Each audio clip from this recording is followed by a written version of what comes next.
السلام علیکم۔ کراچی کی صدر موبائل مارکیٹ میں آگ لگنے سے درجنوں دکانیں جل گئیں، کروڑوں روپے کا نقصان، تباہی کے مناظر سامنے آ گئے۔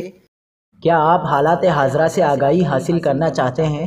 خبر کے پیچھے چھپے اصل حقائق جاننا چاہتے ہیں تو ابھی سبسکرائب کیجئے جلمل پاکستان کو اور ساتھ ہی گھنٹی کے نشان پر کلک کر دیں۔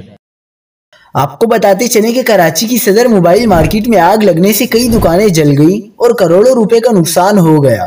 رات گئے شاہجہاں موبائل مارکیٹ کی ایک دکان میں آگ لگی جو پھیلتی گئی اور بہت تیزی سے کئی دکانوں کو لپیٹ میں لے لیا۔ آگ اتنی تیز تھی کہ فرسٹ اور سیکنڈ فلور کی دکانوں تک پہنچ گئی۔ آگ سے متعدد دکانوں کو نقصان پہنچا، جبکہ مارکیٹ کی گلیوں میں رکھے کچھ کیبن بھی جل گئے۔ شاہجہاں مارکیٹ، بسم اللہ مارکیٹ میں بھی آگ لگی۔ فائر بریگیڈ کی گاڑیوں نے 5 گھنٹے کی جدوجہد کے بعد آگ پر قابو پا لیا۔ چیئرمین الیکٹرانک ڈیلرز ایسوسی ایشن عرفان رضوان کے مطابق آتش زدگی کے باعث 100 سے زائد دکانیں متاثر ہوئی، ان میں کروڑوں روپے مالیت کا سامان جل گیا۔